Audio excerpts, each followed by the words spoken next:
थी। महात्मा गांधी की सबसे बड़ी समस्या में से एक अम्बेडकर भी थे। अंग्रेज तो थे ही थे, उनसे बड़ी समस्या ये है कि यार अंग्रेजों को भेजो ना, समाज क्यों बदल रहे हो। और ध्यान रखना 1936 है, इस समय डॉक्टर अम्बेडकर ठीक ठाक पावरफुल हो चुके थे, अच्छी खासी प्रसिद्धि उनको मिल चुकी थी। महात्मा गांधी की सबसे बड़ी समस्याओं में से एक अम्बेडकर भी थे। अंग्रेज तो थे ही थे, उनसे बड़ी समस्या ये है कि यार अंग्रेजों को भेजो ना, समाज क्यों बदल रहे हो। और अम्बेडकर साफ साफ कह रहे थे कि अगर मुझे अपने हित और देश के हित में चुनना हो तो देश का हित नंबर 1 पे है, पर यदि मुझे दलितों के हित और देश के हित में चुनना हो तो मैं दलितों के हित को प्राथमिकता पे रखूंगा।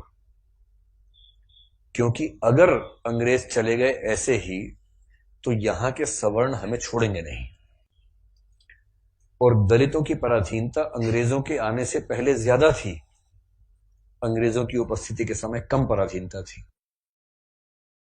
आपको गुस्सा तो आता होगा अम्बेडकर पे कई बार, क्या ये कैसा आदमी था, है ना, लेकिन आप तर्क सुनेंगे तो दंग रह जाएंगे, तर्क अच्छे हैं। और मजे की बात है कि भारत की संविधान सभा में अम्बेडकर जितनी पढ़ाई पूरी संविधान सभा में एक भी मेंबर ने नहीं कर रखी थी। केवल एक BN राव थे जो एडवाइजर थे, उनके पास ठीक ठाक पढ़ाई थी, उन्हें छोड़ दें, बाकी सब मिट्टी के मतलब पेंदे टाइप के थे, प्यादे थे उनके सामने। पढ़ाई लिखाई का जो लेवल अम्बेडकर साहब का है वो किसी का नहीं है। तो कुछ लोग मैंने देखा कि सवर्ण मानसिकता के कुछ लोग अम्बेडकर को देशद्रोही घोषित करना चाहते हैं इन्हीं कथनों से कि दलित प्रश्न और देश के प्रश्न में दलितों को प्राथमिकता दूंगा तो बुरा मान जाते हैं। और उन्हीं से आप पूछो कि अगर हिंदू का प्रश्न हो और देश का प्रश्न हो, किसी प्राथमिकता दोगे तो हिंदू, हिंदुस्तान है, मजाक समझते हो तो हिंदुस्तान है बोलते हैं, हिंदुस्तान है। मुसलमान तो आए हैं, जा भी सकते हैं, लेकिन हिंदुस्तान है। तो अंबेडकर उस समय पावरफुल हो चुके थे, और अंबेडकर को मैं तो बड़ा सलाम करता हूं इस सेंस में। आमतौर पर वंचित वर्ग में जब कोई पढ़ लिख लेता है ना, अपने वर्ग से कन्नी काट लेता है। रिजर्वेशन का सबसे बड़ा दुख ये है, रिजर्वेशन का सुख ये है कि वंचित वर्गों के लोग आने लगे हैं सत्ता में, और जैसे ही एक गांव से एक बच्चा, दलित बच्चा IAS बनता है ना, पूरा गांव IAS बन जाता है। आरक्षण के वित्तीय लाभ केवल उस व्यक्ति को मिलते हैं जिसको आरक्षण मिला है, पर सामाजिक राजनीतिक लाभ पूरे गांव, पूरे कुनबे, पूरे कस्बे, पूरे शहर को मिलते हैं। कि हमारे गांव का चंदू IAS बना है, और चंदू वर्ग में मान लीजिए SC या ST में आता है, उस दलित जाति के उस गांव के और आसपास के 100 गांव के सब व्यक्तियों के पास कॉन्फिडेंस आ जाता है। कुछ बिगड़ा, चंदू को फोन लगा दिया, चंदू बिटवा देखिए जरा। अब पुलिस वाले ने रोका, लाइसेंस के लिए, रुको रुको बात करवाते हैं, ऐसे करके कह रहे किसको फोन करो, चंदू को फोन करो। छोड़ दो कोई बात नहीं, आप जाओ, आप गाड़ी कैसे भी ले जाओ, सिर के ऊपर रख के ले जाओ, कोई बात नहीं, हम कुछ नहीं बोलेंगे। कॉन्फिडेंस लेवल बढ़ जाता है। एक रिजर्वेशन का फायदा ये होता है, आर्थिक फायदा नहीं होता, रिजर्वेशन आर्थिक मामला नहीं है, वो सामाजिक राजनीतिक समतलीकरण का मामला है, उसमें उसको देखना है। और अम्बेडकर ने, आजकल क्या होता है कि जो बच्चा IAS बनता है सबसे पहले कोशिश करता है कि उसकी जाति किसी को पता ना लगे कि वो रिजर्वेशन में है। और बहुत सारे लोग SC ST या OBC से रिजर्वेशन का लाभ लेकर अगर IAS बनते हैं तो कोशिश करते हैं कि शादी जैसे सवर्ण समाज में हो, क्योंकि IAS खुद एक जाति है, उस जाति में शादी कहीं भी हो सकती है, वहां जाति प्रथा बीच में नहीं आती है। ऐसे IPS भी एक जाति है जो IAS से नीचे की जाती है लेकिन ठीक ठाक जाती है, वो भी अपने आप में ठीक ठाक जाती है। जैसे IAS पति IPS पत्नी, लोग कहेंगे हाँ ठीक है, IPS पति IAS पत्नी, तो लोग कहते हैं अच्छा चलो कोई बात नहीं ठीक है इस तरह से मैनेज करते हैं, क्योंकि IPS नीची जाती है, IAS थोड़ी ऊंची जाती है, और IRS और बाकी सब तो बहुत ही नीची जाती हैं, और उसमें जो ग्रुप भी हैं वो तो शूद्र टाइप के माने जाएंगे कि ये तो बहुत ही नीचे के लोग हैं। बेशक UPSC ने सफलता दी हो, पर ये तो ये नहीं चलेंगे, इनके 10 नंबर कम आए से, इनको बाहर करो यहाँ से एक प्रकार की जाति व्यवस्था वहां भी है।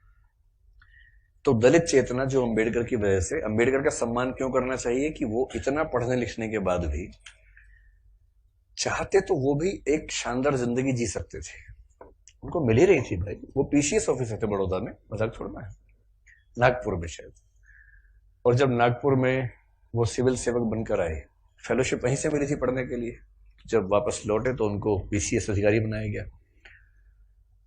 तो उनको कहा कि आप यहां रहना शुरू कीजिए और काम संभाल लीजिए।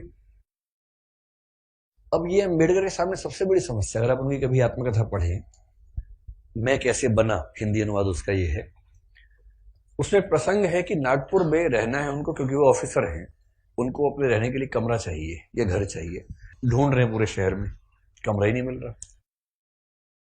लोग पहले पूछते हैं जाति कौन सी है, वो बताते हैं कि महार जाति का हूं, तो भाई कमरा नहीं है हमारे पास, हम किसी दलित को कमरा देंगे ही नहीं अपना। ये 1920-30 के दौरान नागपुर शहर की बात है।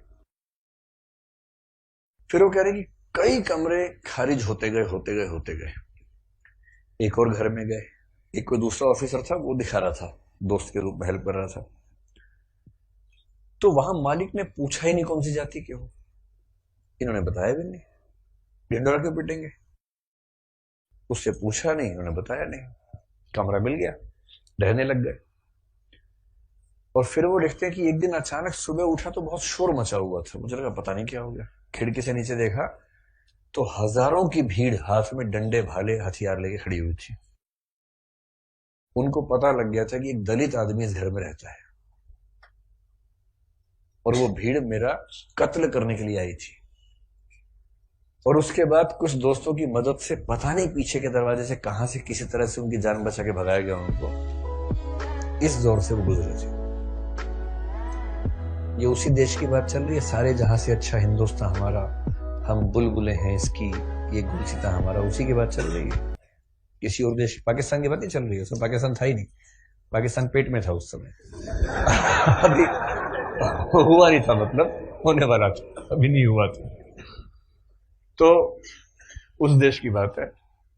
और जब वो स्कूल में पढ़ते थे तो स्कूल में पढ़ते इसलिए थे कि उनके पिता सरकारी नौकरी में थे, तो थोड़ा सा ठीक स्थितियां थी उनकी, इसलिए स्कूल में एडमिशन मिल गया। पूरे स्कूल में एक दलित बच्चा था बस, B.R. अम्बेडकर, बस, बाकी सब सवर्ण बच्चे थे। अब दलित बच्चा कैसे हैंडल करे, वो पानी पीने जाएगा, पानी को छू देगा, पानी पवित्र हो जाता है, उसमें हीलियम आ जाता है हाइड्रोजन की जगह। उसके बाद जैसे दलित बच्चा छुएगा हाइड्रोजन के गुण बदल जाएंगे उसपे। तो एक व्यवस्था थी कि भाई पानी पीने की एक जगह थी सबके लिए, एक अलग से मटका था अम्बेडकर के लिए, अलग से रखते थे दूर, उनको वहीं पीना है और मटके को हाथ नहीं लगाना है। अब कभी कभी क्या हुआ, कई बार ऐसा हुआ कि जो आदमी पानी की व्यवस्था करने के लिए तैनात था वो छुट्टी पे चला गया, एक दिन 2 दिन आया ही नहीं। अब इसको प्यास लग रही है, बाकी बच्चों के पास पानी पीने को, इसको पानी पीने को नहीं है। कई ऐसे दिन गुजारे स्कूल में जब उनको पीने को पानी मिलता ही नहीं था। चेतना ऐसे बनती है, ये सब झेलने के बाद बनती है।